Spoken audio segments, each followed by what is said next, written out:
అందరికీ నమస్కారం. ఈరోజు కథ 336 రచన నంబూరి శివనాగేశ్వరరావు గారు. ఇంకా స్టోరీలోకి వెళ్ళిపోదామా? విజిటింగ్ కార్డు మీద వంశీకృష్ణ అరుంధతి మ్యారేజ్ లింక్స్ అని ఉంది. అది తన విజిటింగ్ కార్డు అని గమనించిన వంశీ కాస్తంత కన్ఫ్యూజ్ అయ్యాడు. అది రమ్య ఇచ్చిన కార్డు కాదేమోనని మరలా జేబు వెతికాడు. జేబులో మరింకే విజిటింగ్ కార్డు లేదు. రమ్య ఇచ్చిందా కార్డు అని నిర్ధారించుకున్న నమ్మశక్యం కాలేదు. అతను కార్డు వెనక్కి తిప్పాడు. అక్కడ I love you, S U అని ఉంది. వంశీ రమ్య చేతి వ్రాత గుర్తుపట్టాడు. అతని గుండె ఉద్వేగంతో కనిపించింది. వంశీకి లోకాన్ని జయించినంత ఆనందం కలిగింది. మరునాటి ఉదయం వంశీకి కాఫీ అందించిన మృదుల అతని ముఖంలో ఆనంద విచికలు గమనించి, ఏమైందిరా అన్నయ్య, ముఖం ట్యూబ్ లైట్లా వెలిగిపోతున్నది, కలలో రమ్య కనిపించిందా అని అడిగింది. ఆ మాటకు వంశీ ఆశ్చర్యపోతూ, రమ్య కనిపించడం ఏమిటి అని అడిగాడు. నీ స్టోరీ నాకు తెలుసు అంది మృదుల.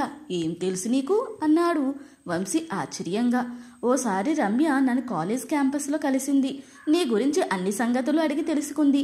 మీ అన్నయ్య అంటే నాకు ఇష్టం, పెళ్లి చేసుకుని మీ ఇంటికి వస్తే వదినగా రిసీవ్ చేసుకుంటావా అని అడిగింది. అమ్మ తనను తొలిసారి చూసి కోడలైతే బాగుండునని ఎంత ముచ్చటపడింది చెప్పేశాను.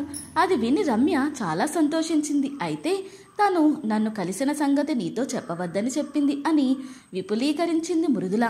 మరెప్పుడెందుకు చెప్పావు అని అడిగాడు వంశీ. తను పెట్టిన గడువు నిన్నటితో ముగిసింది, అందుకే చెప్పేశాను అని నవ్వింది మృదుల. ఆఫీస్ చేరాక రమ్యకు ఫోన్ చెయ్యాలా వద్దా అని ఆలోచిస్తుండగా ఫోన్ రింగ్ అయింది. అతను రిసీవర్ తీసి వంశీ స్పీకింగ్ అన్నాడు. Good morning. రమ్య స్వరం వినగానే అతని నరనరాన్న చైతన్యం వ్యాపించింది. గుడ్ మార్నింగ్ అన్నాడు. నిన్న చెప్పిన విషయం ఏం చేశారు అని అడిగింది రమ్య చిలిపిగా. రమ్య గారు, మీరు పొరపాటు చేశారు. మీరు ప్రేమించిన యువకుడి విజిటింగ్ కార్డు ఇవ్వబోయి పొరపాటున నా కార్డు ఇచ్చేశారు. అది నేనప్పుడు గమనించలేదు. రాత్రి చూశాను. మీరు సరైన చిరునామిస్తే ఈరోజే అతన్ని కలిసి మాట్లాడతాను అన్నాడు వంశీ. అతని స్వరంలోని ఆనందం ఆమె పసిగట్టింది. విజిటింగ్ కార్డు వెనక్కి తిప్పి చూడలేదా అని అల్లరి పెట్టింది రమ్య. చూశాను. ఐయు మధ్య అటీన్ మార్కుకి అర్థం తెలియలేదు. సాయంత్రం కలిసినప్పుడు ఎక్స్ప్లెయిన్ చేస్తాను. నమ్మలేకపోతున్నాను అన్నాడు వంశీ. ఏమిటా నమ్మలేని నిజం? మీ పక్కన నన్ను నేనే ఊహించుకోలేకపోతున్నాను. ఇది సంభవమా? ఆశా నిరాశల మధ్య అతని మనసు ఊగిసలాడుతున్న వైనం పసిగట్టిన రమ్య అతని స్వరంలోని బాధకు విచలితురాలై, సంభవమే వంశీ. నా మెడలో 3 ముళ్ళు వేయగలిగింది మీరు మాత్రమే అంది. ఆమె స్వరంలోని స్పష్టత అతను గమనించాడు. మీరు సాయంత్రం ఇంటికి రండి. ఈరోజే మమ్మీ డాడీలకు విషయం చెప్పేస్తాను అంది రమ్య. తొందరపడకండి, మీతో కొన్ని విషయాలు మాట్లాడాలి. తరువాత పెద్దవారికి తెలియపరుద్దాం అన్నాడు వంశీ. కొంపదేసి ఏమైనా షరతులా? అలాంటివే. ఎటువంటి షరతులకైనా నేను సిద్ధం అంది రమ్య మనస్ఫూర్తిగా. Thank you. ఎప్పుడు ఎక్కడ కలుద్దాం అని అడిగాడు వంశీ. బీచ్ దగ్గరే కలుద్దాం. ఎందుకంటే ఎదురుగా సముద్రం, పక్కన మీరు. నాకెంతో ఇష్టం. మీ వంటి మంచి మనిషితో 3 ముళ్ళు వేయించుకోవడానికి ఎటువంటి షరతులకైనా నేను సిద్ధం. సాయంత్రం 5ంటికి అక్కడ ఉంటాను అని ఫోన్ క్రెడిల్ చేసింది రమ్య. సాయంత్రం కలిసినప్పుడు రమ్యతో ఏం మాట్లాడాలా అని ఆలోచించాడు వంశీ. సాయంత్రం 5 వరకు వెయిట్ చేయలేక 4ంటికే బీచ్ చేరాడు. అప్పటికే రమ్య అక్కడ ఉంది. నేను తొందరగా వచ్చాననుకుంటే నాకంటే ముందరే వచ్చారు అన్నాడు ఆమెకు కాస్తంత దూరంగా కూర్చుంటూ. సముద్రం ఒడ్డున మీ గురించి ఆలోచిస్తూ కూర్చోవడం నాకు ఇష్టం. ఇది నాకు మామూలే అంది రమ్య. క్షణమాగి, ఓ విషయం చెప్పండి. నేనంటే మీకు ఇష్టమే కదూ అంది రమ్య. మాటల్లో చెప్పలేంత ఇష్టం అన్నాడు వంశీ. నేను నా ప్రేమను వ్యక్తీకరించకపోతే మీరు మీ మనసు నా ముందు ఉంచేవారా? ఎప్పటికీ చెప్పేవాని కాదు. ఎందుకని? మీ ముందు నేను ఏ విషయంలోనూ అధికుణ్ణి కాదు. అటువంటప్పుడు నేను ప్రేమిస్తున్న విషయం ఎలా చెప్పగలను? మీరు మారాలి వంశీ. నాకు ఇటువంటి పిరికితనం ఏమాత్రం ఇష్టముండదు. అందుకే నా ప్రేమను ధైర్యంగా వెల్లడించాను. పరిస్థితులు మనిషిని అదుపు చేస్తాయి రమ్య గారు. It's okay. ఏవో షరతులు అన్నారుగా, చెప్పండి. రమ్య టాపిక్ మార్చింది. మా అమ్మ నాకు పంచప్రాణాలు. ఆమె మనసెప్పుడు మీరు నొప్పించకూడదు. 2, నా పేదరికాన్ని ఎన్నడూ కించపరచకూడదు. 3, నా మీద నమ్మకం ఉంచాలి. ఎప్పుడూ అనుమానించకూడదు. తన షరతులు చెప్పాడు వంశీ. నా మెడలో 3 ముళ్ళు వేయడానికి మీరు విధించిన 3 షరతులన్నమాట అంది రమ్య. మీరు ఎలా అనుకున్నా పర్లేదు, ఒక నిరుపేద యువకుడు డబ్బున్న అమ్మాయిని పెళ్లి చేసుకుంటే వారి మర్యాద కలతలు రావడానికి అవకాశం ఉంది. అటువంటివి మన మధ్య చోటు చేసుకోకూడదని నా తాపత్రయం. మనసులోని మాట చెప్పాడు వంశీ. నేను మీ 3 షరతులు గౌరవిస్తే మన మధ్య ఎటువంటి కలతలు రావా? రావు, నిశ్చయంగా చెప్పాడు వంశీ. మీ నమ్మకానికి అభినందనలు. నేను మిమ్మల్ని మనస్ఫూర్తిగా ప్రేమించాను, విశ్వసిస్తున్నాను. అందుకే మీతో వివాహాన్ని కోరుకున్నాను. కానీ మీరు వివాహానికి 3 షరతులు పెట్టారు. అందుకే నేను 3 షరతులు విధిస్తాను అంది రమ్య చిన్నగా నవ్వుతూ. ఆ స్వాతంత్రం మీకు ఎప్పుడూ ఉంటుంది. అయితే నా షరతులు వినండి. మొదటిది, మీరు నా అభిరుచులు మన్నించాలి. 2, భర్త అన్న అహంకారం చూపించకూడదు. 3, ఎప్పుడు నాతో అబద్ధం చెప్పకూడదు. రమ్య షరతులు విన్న వంశీ నవ్వేసి, మీరు చెప్పినవి అసలు షరతులే అనిపించుకోవు. అవి చాలా చిన్న కోరికలు. మీరు అడగకపోయినా నేను ఆ విషయాలను అలానే ప్రవర్తించి ఉండేవాడిని అన్నాడు. రజని ఇంటి దగ్గర బామ్మ సమక్షంలో మనము ఒకసారి వాగ్వాదానికి దిగాము. మీ మాటల్లో స్త్రీ స్వేచ్ఛ పట్ల మీకు అంత సదభిప్రాయం లేనట్టు గ్రహించాను. నన్ను కట్టిపడేయాలని చూడకండి. ఆ మాటకు వంశీ నొచ్చుకుంటూ, మీరు పొరబడ్డారు. నా భార్య డబ్బు సంపాదన కోసం మరో చోట కాలం వెచ్చించడం నాకు ఇష్టం లేదన్నాను. కుటుంబ నిర్వహణకు నా సంపాదన సరిపోతుంది అన్నది నా అభిమతం. పెళ్ళయ్యాక నేను ఉద్యోగం చేస్తానంటే ఏం చేస్తారు? నా అభిప్రాయం తెలిసాక కూడా మీరు చేస్తానంటే మీ ఇష్టాన్ని మన్నిస్తాను. మంచిది, ఆ పాటి విలువ ఇవ్వగలిగితే చాలు అంది రమ్య. మా అమ్మ ఎప్పటి నుంచో కోడలు కావాలని గొడవ చేస్తున్నది. ఓసారి మీరు మా ఇంటికి వచ్చారట. మిమ్మల్ని కోడల్ని చేసుకోవాలని తెగ ముచ్చటపడింది. కోపడ్డాను. God is great. అమ్మ కోరిక నెరవేరింది. వంశీ మాటకు రమ్య నవ్వింది. ఆ నవ్వు అతనికి మనోహరంగా అనిపించింది. ఇక నుంచి మనం మీరు అనే గౌరవవాచకాలు మాని నువ్వు అనే ప్రేమవాక్యాలు ఉపయోగిద్దాం అంది రమ్య. అలానే అన్నాడు వంశీ. కొంచెం సేపటికి ఇరువురు అక్కడ నుంచి బయలుదేరిపోయారు. రమ్య వంశీకి కనిపించి 4 రోజులైంది. కనీసం ఫోన్ కూడా చేయలేదు. వంశీ మనసు పరిపరి విధాలు పోయింది. అతను రమ్య కోసం వాళ్ళ ఇంటికి ఫోన్ చేశాడు. విశ్వనాథం గారు రిసీవ్ చేసుకున్నారు. మాట్లాడుతున్నది వంశీ అని తెలియగానే, ఏమోయ్, అమ్మాయికి సంబంధం ఏమన్నా చూస్తున్నావా? లేక నువ్వు తెచ్చిన సంబంధాలు అమ్మాయి తిరగగొట్టిందని చూడడం మానేశావా అని అడిగారు. ఆ ప్రశ్నకు ఏం సమాధానం చెప్పాలో వంశీకి అర్థం కాలేదు. చూస్తున్నాను అని మాత్రం చెప్పాడు. రమ్య గారు లేరా అని అడిగాడు వంశీ. లేదు, వాళ్ళ ఫ్రెండ్ దగ్గరికి వెళ్ళింది అని జవాబిచ్చారు ఆయన. వంశీ మరి కొద్దిసేపు మాట్లాడి ఫోన్ పెట్టేశాడు. విశ్వనాథం గారు స్వయంగా తన వద్దకు వచ్చి కూతురుకు సంబంధం కుదర్చమంటే ఆ అమ్మాయిని తనే పెళ్లాడుతున్నారు. ఈ విషయం తెలిస్తే అతను ఎలా ఫీల్ అవుతారా అని ఆలోచించాడు వంశీ. నమ్మక ద్రోహం అనుకుంటారేమో అనిపించింది. మరోసారి రమ్య కోసం ఫోన్ చేసి రాధామని రిసీవ్ చేసుకుంది. ఆమె స్వరం వినగానే వంశీ మాట్లాడే సాహసం చెయ్యక ఫోన్ పెట్టేశాడు. ఆ 4 రోజులు అతను అన్యమనస్కంగానే ఉన్నాడు. ఓ రోజు ఫోన్ రింగ్ అవుతుంటే రొటీన్గా ఫోన్ లిఫ్ట్ చేసి అరుంధతి మ్యారేజ్ లింక్స్ ప్లీజ్ అన్నాడు. అటు నుంచి హలో వంశీ అన్న రమ్య స్వరం వినిపించగానే అతనికి ప్రాణం లేచి వచ్చింది. హలో రమ్య, ఏమైపోయావు అని అడిగాడు. అనుకోకుండా రజనీ దగ్గరికి వెళ్ళాను. బామ్మగారికి మన విషయం చెప్పాలనిపించింది. కానీ నీతో వెళ్ళి చెప్పాలని రహస్యం చెప్పలేదు. రజనీ ఎలా ఉంది? నిక్షేపంగా ఉంది. బాగా ఒళ్ళు చేసింది కూడా. నిన్ను చూడాలని ఉంది. నేను చాలా బిజీ వంశీ. అసలు నీకెందుకు ఫోన్ చేశానో చెప్పనా? సరే చెప్పు. రేపు నా బర్త్డే. నేను ఊరు నుండి వచ్చేసరికి అందరికీ ఆహ్వానాలు అందిపోయాయి. నా బర్త్డే ఫంక్షన్ గ్రాండ్గా చేయడం డాడీకి ఇష్టం. రేపు సాయంత్రం 5 గంటలకు మీ ముగ్గురు తప్పకుండా రావాలి. షూర్ అన్నాడు వంశీ. ఫంక్షన్కి ఎంతమంది వచ్చినా నేను ఎదురు చూసేది మాత్రం నీకోసమే అని మర్చిపోకు. రమ్య, నువ్వు అంతగా చెప్పాలా? తప్పక వస్తాను. వంశీ ప్రామిస్ చేశాడు. డాడీ పిలుస్తున్నారు, ఉంటాను అని రమ్య ఫోన్ కట్ చేసింది. రమ్య నుంచి ఫోన్ వచ్చాక వంశీకి ఎంతో రిలీఫ్గా అనిపించింది. మర్నాడు కలిసినప్పుడు రమ్యకు గిఫ్ట్ ఏమివ్వాలా అని ఆలోచించాడు. ఎంతకు ఆలోచన తెగలే. చివరికి చక్కటి ఆలోచన వచ్చింది. ఆ రాత్రి ఇల్లు చేరగానే చక్కగా స్నానం చేసి భోజనం చేసి రమ్య చిత్రాన్ని పెయింట్ చేయడానికి రంగులు కలపసాగాడు. అతని గదిలోకి వచ్చిన మృదుల, ఏరా అన్నయ్య, చాలా కాలానికి కుంచె పట్టావు. ఏ రాకుమారి బొమ్మ గీయబోతున్నావు అని అడిగింది. నిజంగానే రాకుమారి బొమ్మ గీయబోతున్నాను, నీవు నిష్క్రమించు అన్నాడు వంశీ. జన్మదిన కానుక? కుంటిగా అడిగింది మృదుల.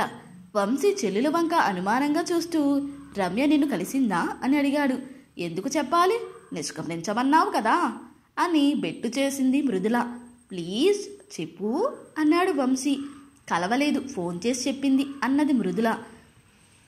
మృదుల అక్కడ నుంచి వెళ్ళగానే వంశీ పెయింటింగ్ ఆరంభించాడు. రమ్య స్కెచ్ గీసి రంగులు దిద్దేసరికి తెల్లవారింది. అయితే అతని శ్రమ ఏమాత్రం వృధా కాలేదు. రమ్య రూపం అద్భుతంగా చిత్రించబడింది. రాకుమారి రూపంలో ఉన్న రమ్య అంతఃపురం గవాక్షాన నిలబడి ఆకాశంలోని జాబిల్లిని చూస్తున్నట్టు చిత్రించాడు వంశీ. చిత్రం పూర్తయ్యాక వంశీ నిద్రలోకి జారిపోయాడు. ఆ సాయంత్రం వంశీ చెల్లితో రమ్య ఇంటికి వెళ్ళాడు. ఆ సరికి చాలామంది ఆహుతులతో ఇల్లు కలకల్లాడిపోతున్నది. ఖరీదైన చీర, లక్షల ఖరీదు చేసే జ్యువెలరీ, ఒంటి మీద వింత కాంతులు విరజిమ్ముతూ ఉండగా రమ్య దివి నుంచి దిగివచ్చిన దేవతల మెరిసిపోతున్నది. వంశీ ఆమె దగ్గరకు వెళ్లి గ్రీటింగ్స్ చెప్పి తెచ్చిన కానుక అందించాడు. ఆమె కన్నులతోనే వంశీకి కృతజ్ఞతలు చెప్పి మృదులను ఆప్యాయంగా పలకరించింది. లాల్చీ పైజామా ధరించిన వంశీ అక్కడున్న అందరిలోకి ప్రత్యేకంగా కనిపించసాగాడు. కొందరు అమ్మాయిలు అతని వంక ఆరాధనగా చూశారు. అతను అక్కడున్న డ్రింక్స్లో ఒకటి చెల్లికిచ్చి ఒకటి తను తీసుకున్నాడు. విశ్వనాథం గారు ఫార్మాలిటీగా పలకరించారు. రాధామణి ముఖం అదోలా పెట్టింది. అక్కడ వంశీకి అనిల్, ప్రణీత్ కూడా కనిపించారు. హలో సార్స్ అని విష్ చేశాడు వంశీ. అనిల్ వంశీని పక్కకు పిలిచి, మిస్టర్ వంశీ, నా సంగతి ఏం చేశావు అని అడిగాడు. ప్రయత్నిస్తున్నాను. కాకినాడలో ఓ పారిశ్రామికవేత్త అని చెప్పబోతుంటే, ఆ సోది నాకెందుకు, నేను అడుగుతున్నది రమ్య సంగతి అన్నాడు. అతను అంత పరుషంగా మాట్లాడడం వంశీకి కోపం తెప్పించింది. తన కోపం కంట్రోల్ చేసుకుంటూ, సారీ సార్, రమ్య గారు ఇష్టపడలేదు అన్నాడు వంశీ. నాకేం తక్కువని ఇష్టపడలేదు? అయినా నువ్వు బ్రోకర్ వై ఉండి ఆ మాత్రం సెట్ చేయలేకపోతే ఎలా? ప్రయత్నించు, నీ కష్టం ఉంచుకోను. అనిల్ పర్సులోంచి 1000 రూపాయలు తీసి వంశీకి ఇవ్వబోయాడు. వంశీ ఆ డబ్బు అందుకోకుండా, సారీ, ఈ విషయం మరోసారి మాట్లాడుకుందాం అని అక్కడ నుంచి పక్కకు వచ్చేశాడు. అంతలో రమ్య కేక్ కట్ చేసింది. అక్కడున్న వారందరూ హ్యాపీ బర్త్డే చెప్పారు. రమ్య కేక్ మమ్మీ డాడీలకు తినిపించింది. అక్కడున్న యువకులు చాలామంది అద్భుత సౌందర్య రాశిలా మెరిసిపోతున్న రమ్యతో మాట్లాడడానికి ప్రయత్నించారు. ఆమె మాత్రం వాళ్లతో ముక్తసరిగా మాట్లాడింది. ఆమె కేకు తీసుకొచ్చి వంశీ, మృదులకు అందించింది. రమ్య అక్కడున్న గిఫ్ట్ దొంతర్లు చూస్తూ, ఇక్కడ ఇన్ని గిఫ్ట్స్ ఉన్నా నా మనసు మాత్రం మీరు తెచ్చిన గిఫ్ట్ చూడాలని ఉబలాట పడుతున్నది అన్నది. మా గిఫ్ట్ ఆ ప్యాకెట్లలో కలిసింది. అన్నయ్యేమో పేరు కూడా వ్రాయలేదు. మీరు ఎలా తెలుసుకుంటారు అని అడిగింది మృదుల. రమ్య చిన్నగా నవ్వి, మీ గిఫ్ట్ ఎన్నింటి మధ్య ఉన్నా ఇట్టి గుర్తుపట్టేయగలను అంది. ఎవరా అబ్బాయి? రమ్య అంత చనువుగా మాట్లాడుతున్నది. ఎవరో రాధామణిని అడిగారు. వాడా, ఓ పెళ్లిల బ్రోకర్ అని చులకనగా చెప్పింది రాధామణి. ఆ ప్రశ్న సమాధానాలు రెండూ అక్కడే ఉన్న రమ్య, వంశీ, మృదులకు వినిపించాయి. వంశీ దవడకండరం బిగుసుకుంది. అతని వదనం మౌనం అవడం గమనించగానే రమ్య హృదయం చిన్నబోయింది. మమ్మీకి అసలు మేనర్స్ లేదు అనుకుంది. ఎవరో పిలవడంతో రమ్య అటు వెళుతూ, డిన్నర్ చేసి వెళ్ళండి అని చెప్పింది వంశీ మృదులతో. 10 నిమిషాలు అక్కడే నిలబడ్డారు వాళ్ళు. రమ్య ఎవరితోనో మాట్లాడుతున్నది. వంశీ మృదులతో, మనం వెళదాం అన్నాడు. మృదుల మౌనంగా అన్నయ్యని అనుసరించింది. ఇల్లు చేరగానే, పెందలాడే వచ్చేసారే అంది అరుంధతమ్మ. వంశీ ఏమీ మాట్లాడలేదు. ఫంక్షన్ బాగా జరిగిందా అని మృదులను అడుగుతున్నది ఆమె. వాళ్ళిద్దరూ అక్కడ భోంచేసి వస్తామని చెప్పారని ఆమె వంట చెయ్యలేదు. ఓ గంట తర్వాత మృదుల బ్రెడ్ తీసుకుని వంశీ దగ్గరకు వెళ్ళి అందించింది. నాకొద్దు అన్నాడు వంశీ. మృదుల బ్రెడ్ స్లైస్ వంశీ నోటికి అందించింది. అన్నయ్య పక్కనే కూర్చుని, అన్నయ్య, రమ్యతో నీ పెళ్ళంటే ఏనుగెక్కినంత సంబరపడ్డాను. కానీ ఇప్పుడు భయమేస్తుంది. నీకేమో ఆత్మాభిమానం ఎక్కువ. అక్కడ నీవు ఇమడగలవా అంది. వంశీకి చెల్లెల భయం అర్థమైంది. నేను అక్కడ ఇమడడం ఏమిటి? రమ్య కాపురానికి మన ఇంటికి వస్తుంది అన్నాడు వంశీ. అది ఎలా వీలు పడుతుంది? వాళ్ళకు రమ్య ఒక్కతే కూతురు, బోలెడంత ఆస్తి. వాళ్ళు నీతో పెళ్లికి ఒప్పుకోవడమే కష్టం. ఒప్పుకున్న రమ్యను మన ఇంటికి ఎలా పంపుతారు అని మృదుల అడిగింది. అలా పంపగలిగితేనే పెళ్ళవుతుంది అన్నాడు వంశీ దృఢంగా. ఫంక్షన్ కార్యక్రమం ముగిసింది. ఆహుతులు ఒక్కొక్కరు విశ్వనాథం గారికి, రమ్యకి చెప్పి సెలవు తీసుకున్నారు. రమ్య మనసు మాత్రం సంతోషం లేదు. ఎంతో వెలితిగా అనిపించింది. వంశీ, మృదుల డిన్నర్ తీసుకోకుండా ఎందుకు వెళ్ళిపోయారో ఆమె తేలిగ్గానే గ్రహించింది.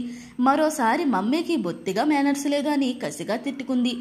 తల్లి అన్నమాట వాడో బ్రోకర్ పదే పదే రమ్య చెవుల్లో ప్రతిధ్వనించసాగింది.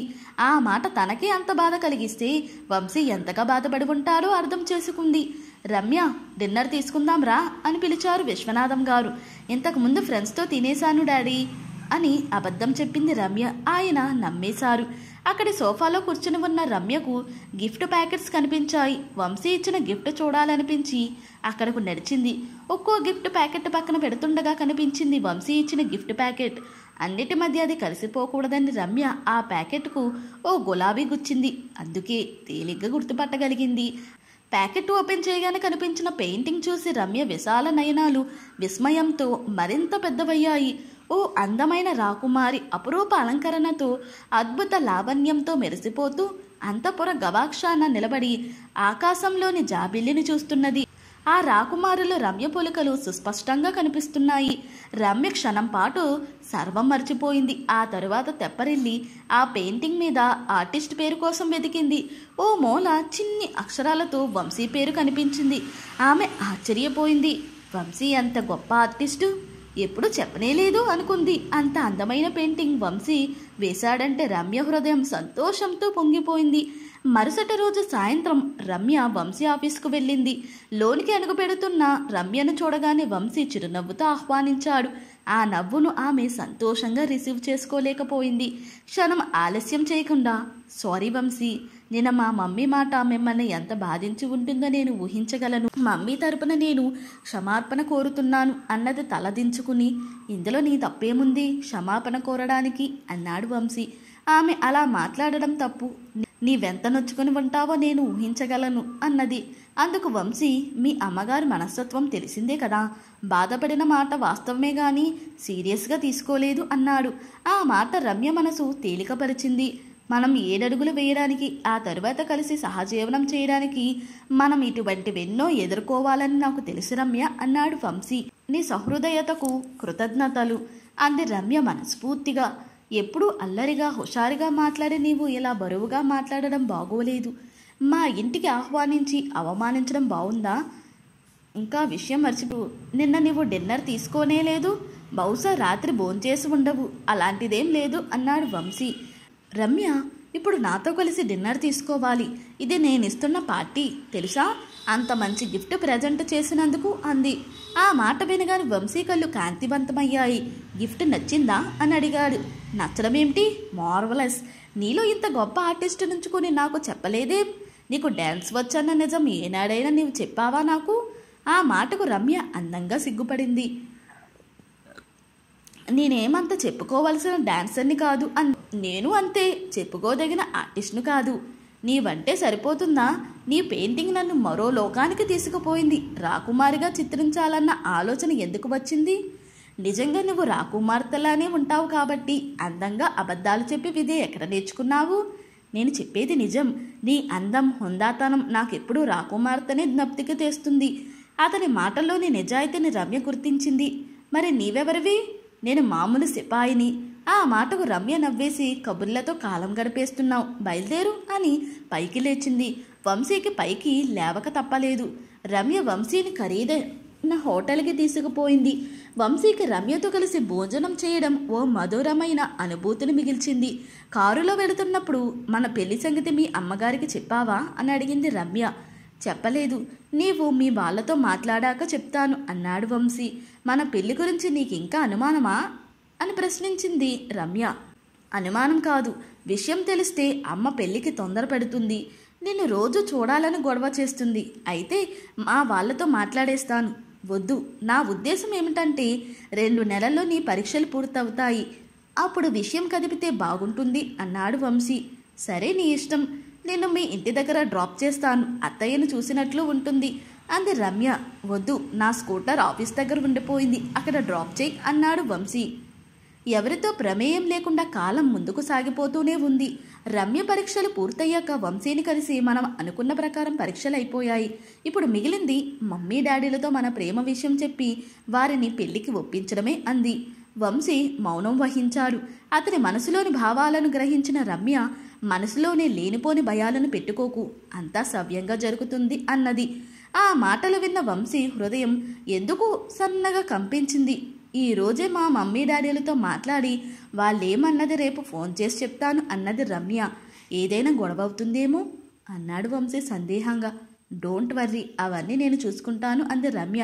ఆమె ఆత్మవిశ్వాసాన్ని మెచ్చుకోకుండా ఉండలేకపోయాడు వంశీ. రమ్య వాళ్ళ తల్లిదండ్రులతో మాట్లాడి తన పెళ్లిని ఒప్పించగలిగిందా లేదా అనేది తరువాయి భాగంలో తెలుసుకుందాం. ఇంతటితో ఈ కథ ముగిసింది. ఈ కథ కనుక మీకు నచ్చినట్లయితే ప్లీజ్ లైక్, షేర్, సబ్స్క్రైబ్.